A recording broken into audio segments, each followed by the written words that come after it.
또 나의 형제들아 주 안에서 기뻐하라.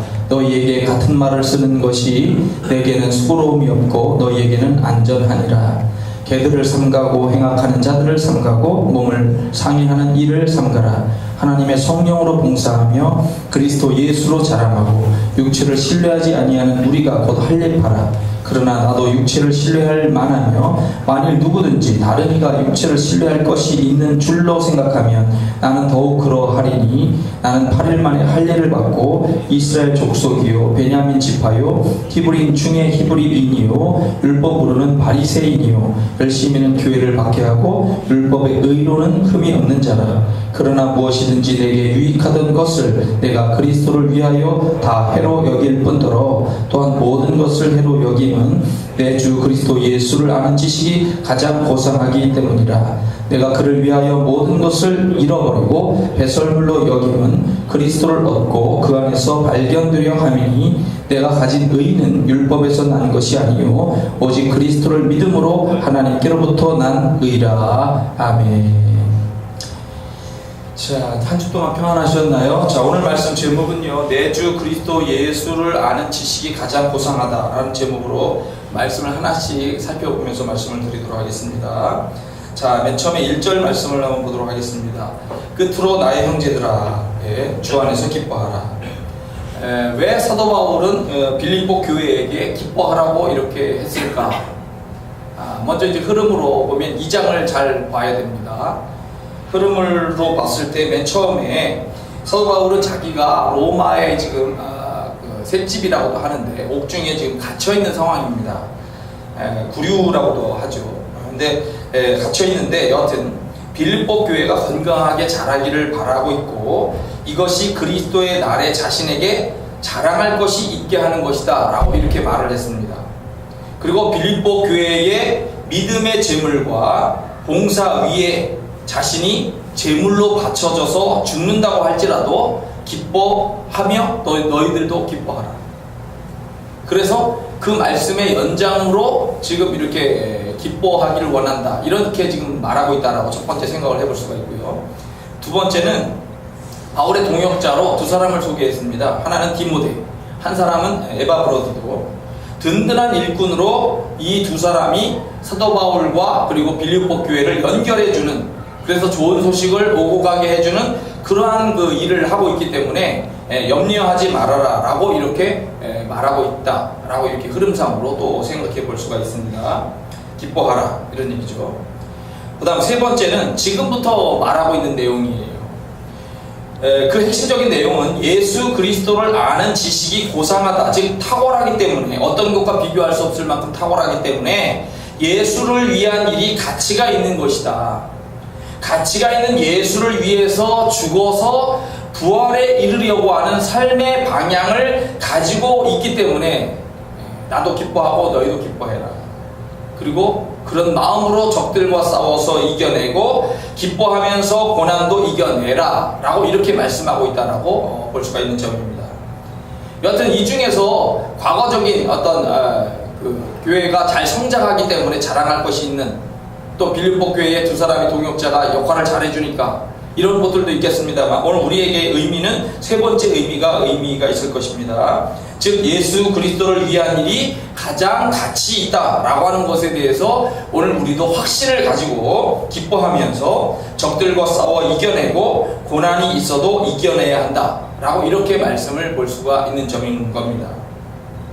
자, 그러면 이제 기뻐하면서 이제 어떻게 해 나가야 되느냐. 자, 그 다음 말씀들을 좀 보면은 너희에게 같은 말을 쓰는 것이 내게는 수고로움이 없고 너희에게는 안전하니라. 개들을 삼가고 행악하는 자들을 삼가고 몸을 상해하는 일을 삼가라 이렇게 했습니다.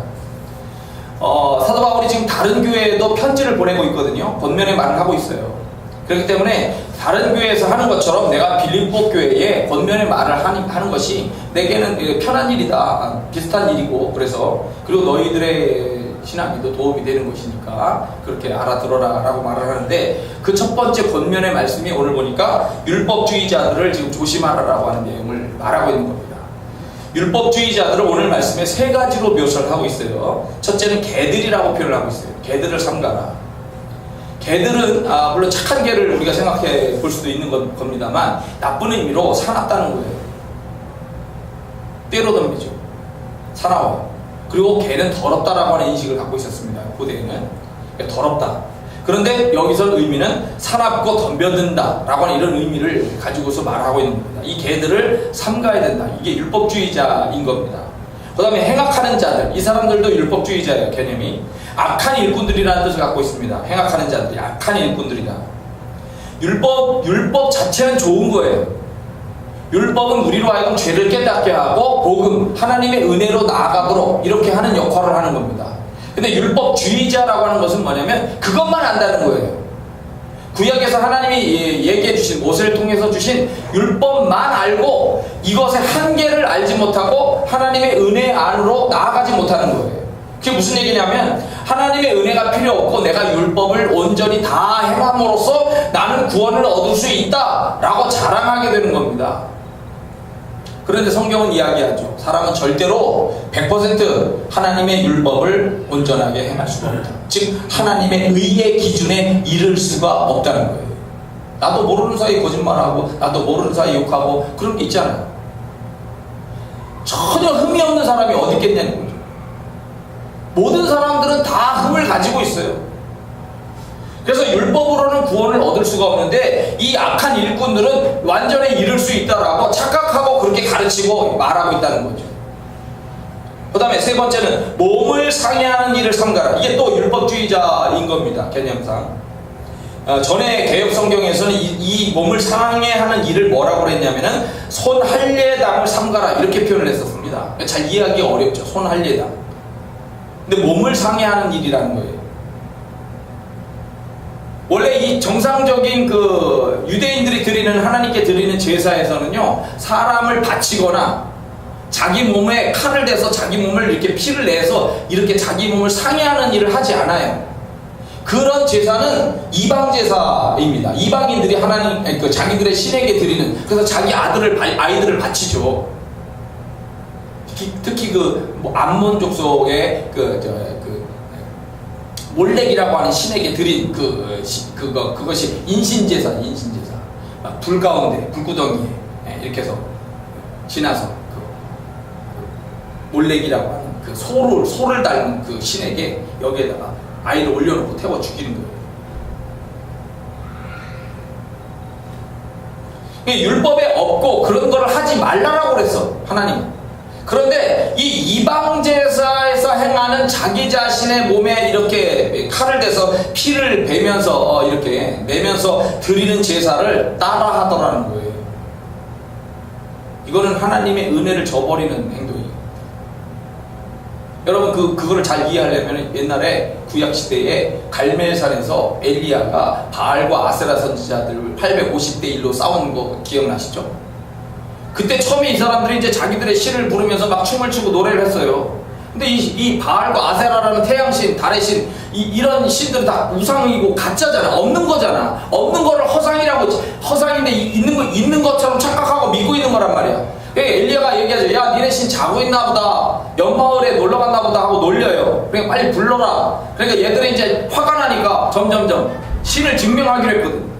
그러니까 신은 대답이 없어. 그러니까 점점 해가지고 자기 몸에다가 이제 그 칼을 가지고 피를 내기 시작하는 거야. 막 난도질을 하면서 피를 내면서 이렇게 자기 바알들을 막 부르는데 바알이 뭐냐고요. 아무런 반응이 없죠. 당연히 없는 신인 건데.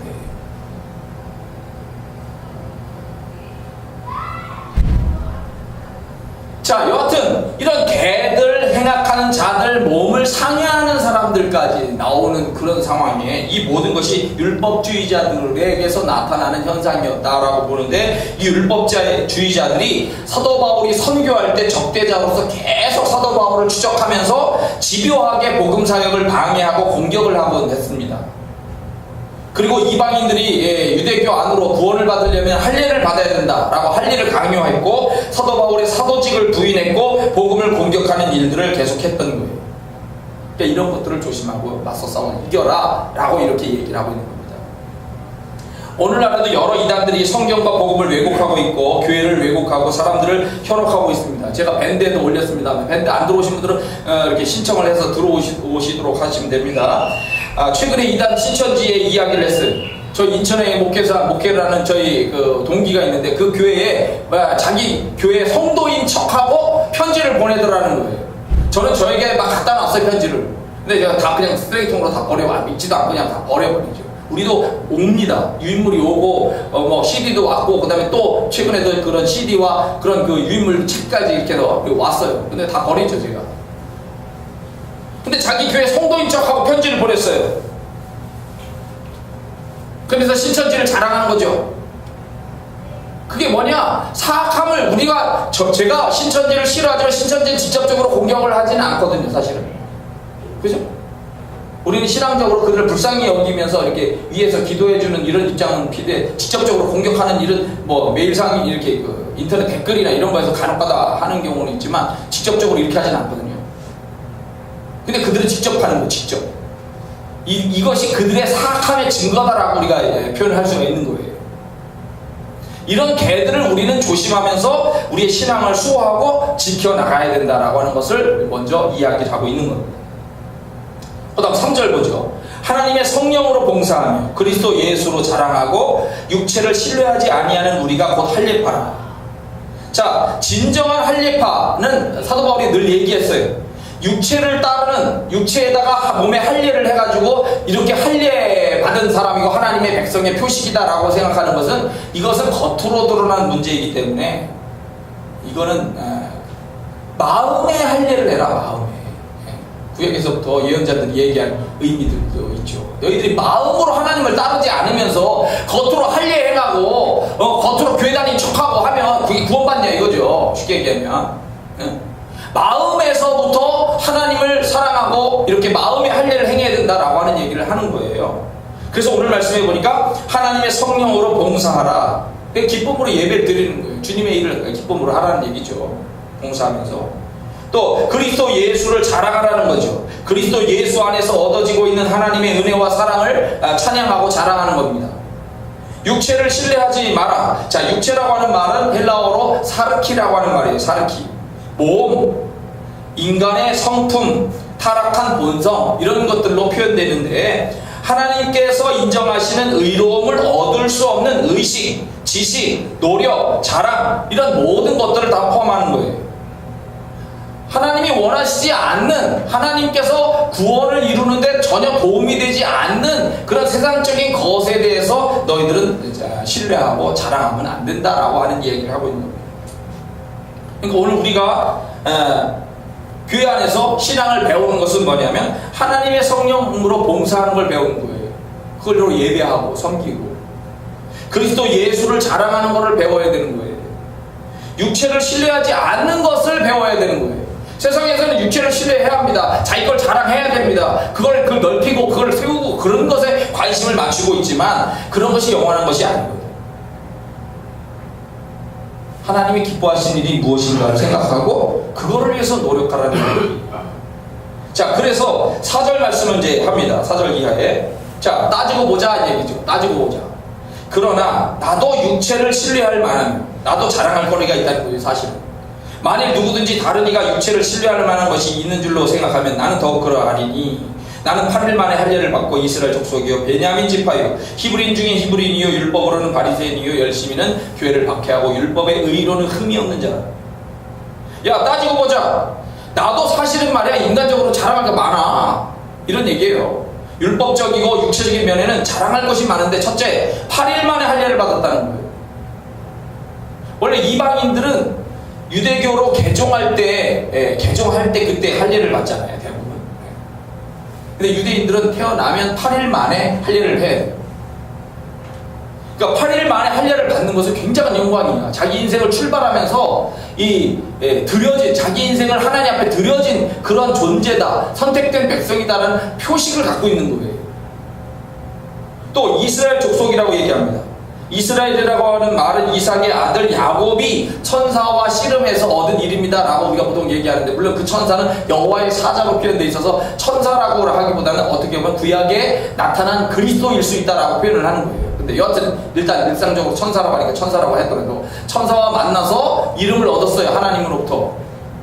야곱이 야곱, 뒤꿈치를 잡은 자 또는 속이는 자의 뜻이 아니라 너는 이제 하나님과 겨루어 이긴 사람, 또 다른 구약학자가 얘기하는, 폰나트라고 하는 구약학자가 얘기하는 것처럼 하나님이 다스리는 사람, 그런 사람으로서 삶을 살아라 라고 이렇게 이름이 붙여진 거거든요. 그게 뭐냐? 너는 하나님의 약속을 받은 언약 백성이야.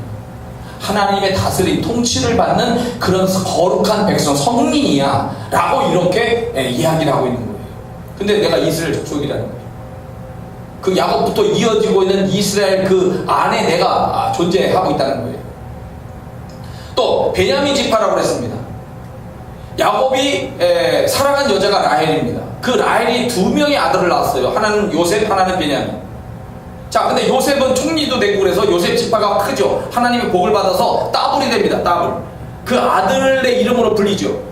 요셉 지파로 불리지 않고 그 두 아들로 불립니다. 하나는 므낫세, 하나는 에브라임. 이 두 지파로 커다랗게 성장을 해요. 축복을 받아서. 자, 베냐민은 막내이기 때문에 사랑을 받았어요. 특별한 사랑을 받았습니다. 이 베냐민 지파에서 역사적인 인물이 처음에 등장하기를 이스라엘의 초대 왕이었던 사울 왕이 등장합니다. 물론 초대 왕이 되는 그 이유도 있어요. 그러니까 이제 쉽게 얘기하면 유다 지파나 강력한 에브라임 지파 같은 이런 강력한 지파가에서 왕이 처음에 나오지 않게 하려고 하는 것은 조정을 위한 거예요. 조정을 위한 거예요. 너무 교만하거나 이렇게 뛰어나는 것에 대해서 이렇게 경쟁하는 이런 것이 아니고 제일 약한 지파에게 힘을 주어서 왕권을 약화시키려고 하는 뜻이 있다는 거예요. 근데 여하튼 중요한 것은 여하튼 그런 가운데서 초대 왕은 여하튼 사울 왕이니까 베냐민 지파란 말이에요. 새로운 역사가 바뀌는 거예요. 예언자 시대, 이제 지도자 시대에서 왕권으로 바뀌는 이 새로운 시대에 이렇게 베냐민 지파가 쓰임받은 거예요. 여하튼 중요하죠. 또 하만의 계략에서 이스라엘을 구하는 에스더, 모르드게 아시죠? 이 사람들이 베냐민 지파입니다. 나라를 구했어요. 이 지파에서. 또 유다 지파하고 에브라임이 강조되는 이 북쪽 지파하고 남쪽 지파, 북쪽 지파가 갈라져서 분열해서 나라가 둘로 쪼개집니다. 쪼개질 때 이 유다 지파를 다윗 왕권을 가지고 있는 이 다윗 왕권은 또 그리스도의 왕권과 연관되는데 이 다윗 지파, 다윗 왕조를 도와서 끝까지 지지해준 지파가 바로 베냐민 지파예요. 그러니까 이 다윗 왕조의 입장에서는 베냐민 지파가 대단히 중요하죠. 자, 바벨론 포로로 끌려갑니다. 바벨론 포로에서 돌아와서 고국을 재건하게 될 적에 특히 성전을 재건할 때 유다 지파와 함께 기쁨으로 돌아와서 예루살렘으로 가서 나라를 재건하는 일을 앞장서 한 사람들 이 베냐민 지파입니다. 왜냐하면 자기들이 살던 지역이니까. 그래서 베냐민 지파라고 하는 것은 메시아 왕국을 건설하는 일에 아주 중요한 역할을 했는데 이것이 사도 바울이 자기의 거기 속해 있고 그게 자부심이고 명예인 거예요. 히브리인 중에 히브리인이라고 했습니다. 히브리는 헤브루라고 하는 말을 번역한 말이에요. 헤브루라고 하는 이 히브리 말은 뭐냐면 강을 건너온 자다라고 하는 뜻을 갖고 있습니다. 여러분 아브라함의 고향이 어딘지 아십니까? 이스라엘 위쪽으로 쭉 올라가면 여기가 이제 그 반달형이죠. 여러분이 볼 때 이렇게 되겠죠. 반달형의 이 지역을 바벨론, 메소포타미아 문명이라고 그래요. 세계 4대 중요한 그 문명 중에 하나죠. 이 메소포타미아 문명에 여기에 이쪽 핵심적인 부분 쪽에 갈대아 우르라고 하는 곳이 있어요. 이곳은 유브라데스 강과 티그리스 강이 만나면서 아주 그 기름진 그런 그 지역인데 이 주변의 늪이나 호수 지역에 거주하였던 유목민들이 사는 곳이었습니다. 그리고 이 사람들은 이 아브라함의 조상은 아람 쪽 시리아와 연관되어 있는 사람들이에요. 여기 한 분파랍니다. 근데 이 아브라함이 하나님의 명을 받고 갈대아에 있는 그 유브라데스 강과 티그리스 강 자기가 살던 지역을 넘어서서 돌아가지고 이렇게 돌아서 가나안 땅으로 들어오게 된 거죠. 그래서 이걸 가르쳐서 이 사람들을 히브리인이다라고 부르게 된 거예요. 강을 건너온 사람이다. 자, 그런데 아브라함의 자손들이 요셉으로 인해서 애굽으로 내려갔죠. 그래서 이들을 자기 애굽 사람들과 구별해서 히브리인이다라고 표현을 하게 됐고, 그리고 노예로 이제 나중에 바뀌게 되죠. 노예가 됐을 때 하비루라고 하는 제일 낮은 계급이 있어요. 하비루라고 하는 거와 히브리가 비슷비슷하죠. 하비루는 하층 계급인데 이 하층 계급과 비슷하게 히브리인들을 이 경멸하는 표현으로서 히브리인이라고 그렇게 말을 자꾸 하게 된 거예요. 중요한 것은 세상을 향하던 목적과 방향을 떠나서 하나님의 약속과 말씀을 따라서 살기로 선택된 이 하나님의 거룩한 백성 성민을 말할 때 바로 히브리인이다라고 말을 한다는 거죠. 사도 바울은 자신이 히브리인 중에 히브리인이라고 표현했어요.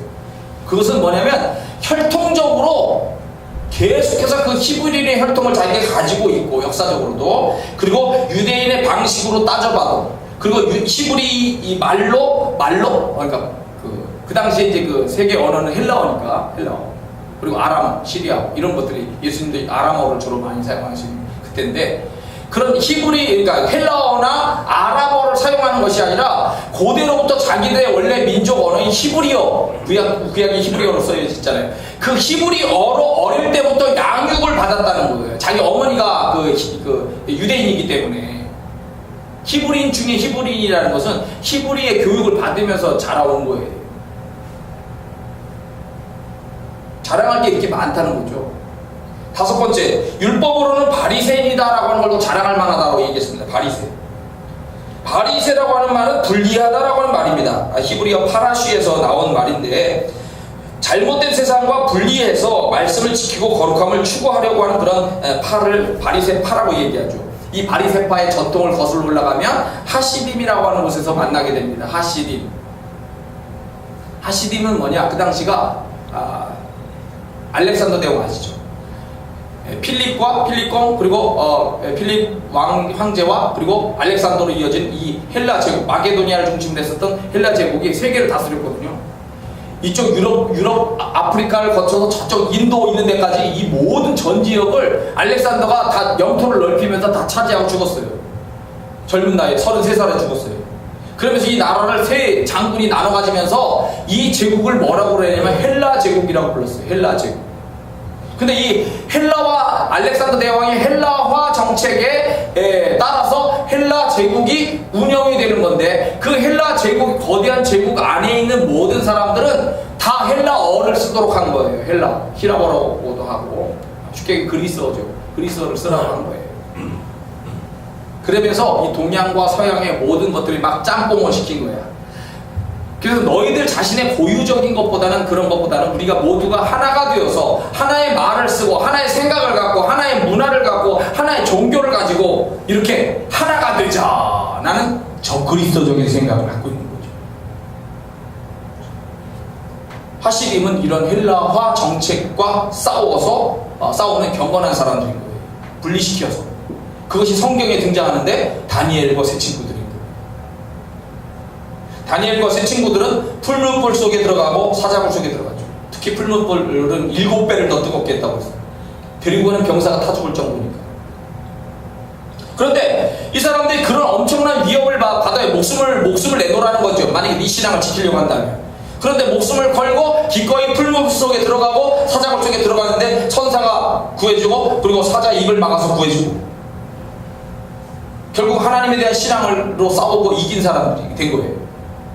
이렇게 결국 우리가 이긴다라고 하는 거예요. 하나님의 도우심으로 이긴다.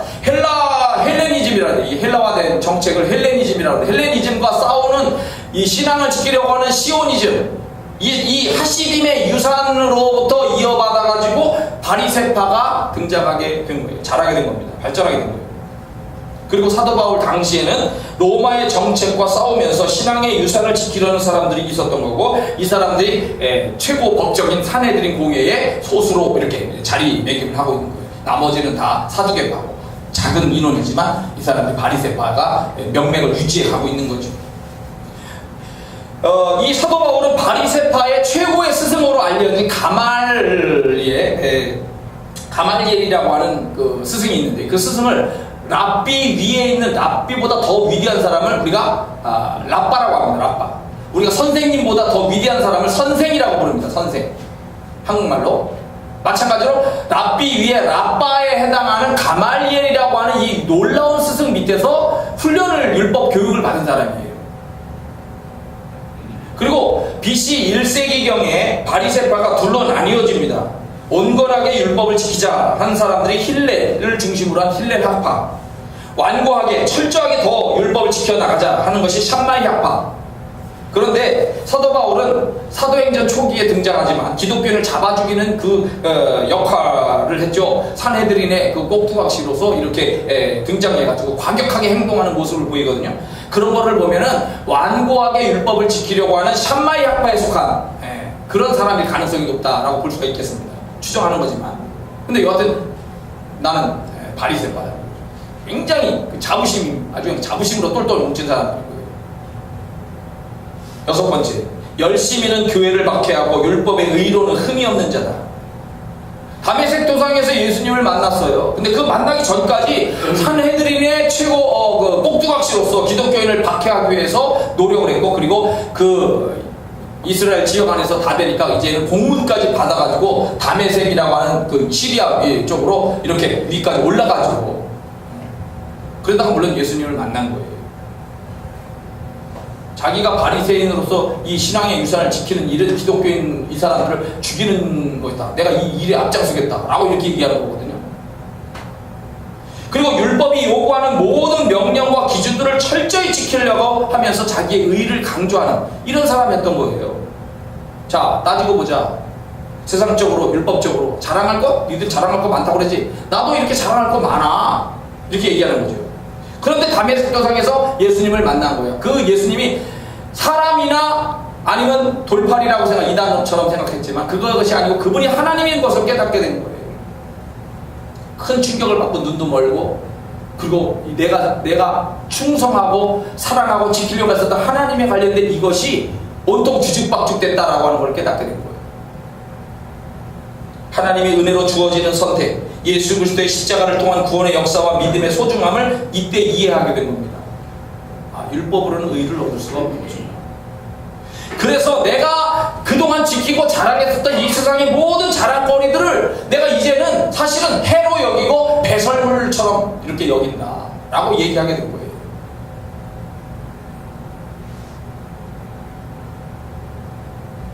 오늘 우리들에게는 자랑거리가 사실 많이 있습니다. 돈 있는 사람은 돈을 자랑하죠. 지식 있는 사람은 지식을 자랑하고, 명예, 집안, 전통, 다양한 능력, 소속, 집단 자랑하기도 하고, 건강을 자랑하기도 하고. 그런데 성경은 이 사도 바울을 통해서 이야기하기를 이 세상의 모든 자랑거리들이 많이 있겠지만 예수 그리스도보다 귀한 것은 없다. 우리의 진정한 자랑거리는 한마디로 얘기하면 예수 그리스도라는 거예요. 예수 그리스도를 좀 더 설명한다면 풍성한 하나님의 은혜와 택정하심이라고 그러죠. 예수 그리스도를 통한 구원의 역사, 성령을 통한 회개와 믿음, 하나님의 말씀과 신앙의 전통, 이런 것들을 지금 우리가 가장 소중하게 생각하는 것이어야 된다는 거예요. 왜? 세상의 모든 자랑거리들은 언젠가 다 지나가고 결국 사라지고 하나님 앞에 가면 의미가 없어요. 천국에 관련된 이야기에 보면 천사들이 천국의 문을 지키고 있는데, 거기에 이 부자가 양손에 자기가 쌓아놨던 재물을, 이 가방을 들고 돈을, 다이아몬드 이런 걸 들고서 거기를 들어가려고 이렇게 오니까 그거 뭐냐고. 이거 그 돈이고 이건 다이아몬드 이런 재물들이라고 하니까, 그거 여기로 갖고 가라. 여기 뭐 있는데? 저기 하면 쓰레기통이 있으니까 거기다 다 버리고. 하나님의 나라에는 이거는 쓰레기 수준이야. 네가 가지고 있었던, 네가 자랑하는 모든 것들이 그런 게 다 쓰레기 수준에 갖다 버리고 여기 와서 새로운 것을 받아. 그런 얘기. 예수 그리스도와 연관된 하나님의 모든 일에는 진정한 의미가 있고 가치로 인정이 되고 상급으로 연결이 되더라는 거예요. 그래서 우리의 진정한 초점을 그쪽 방향으로, 아브라함이 떠나서 가나안의 말씀을 따라온 것처럼 우리의 방향을 그렇게 바꿔야 된다는 거예요. 사도 바울이 그렇게 한 것처럼. 1983년에 마지막 예화하고 마칩니다. 1833년에 스웨덴에서 한 사람이 태어났는데, 여러분 잘 아시는 노벨이라고 하는 사람입니다. 화학자, 발명가로 두각을 나타냈어요. 33살에 최초로 다이나마이트를 발명해서 온 세상을 떠들썩하게 만들었습니다. 그리고 그거로 돈을 엄청 벌었죠. 여러분 다이나마이트가 다 필요하잖아요. 폭탄 무슨 개발하고 땅 개발할 적이 말이죠. 산 부시고. 자, 30년이 지났어요. 조간신문에 기사가 났는데 노벨이 깜짝 놀랐어요. 알프레드 노벨 자기가 죽었다는 거예요. 프랑스 기자가 동명이인을 잘못 알고서 노벨이 죽었다고 하니까 이 알프레도 노벨이 죽은 것으로 해가지고 사망 기사를 낸 거예요. 잘못. 아니 버젓이 살아있는 사람을 죽었다고 얘기하니까 그것도 놀라운 건데, 그 사람이 쓴 글에 충격을 더 받은 거예요. 뭐라고 써있느냐? 다이너마이트의 왕 죽다, 죽음의 사업가, 파괴의 발명가 죽다, 이렇게 기사를 낸 거예요.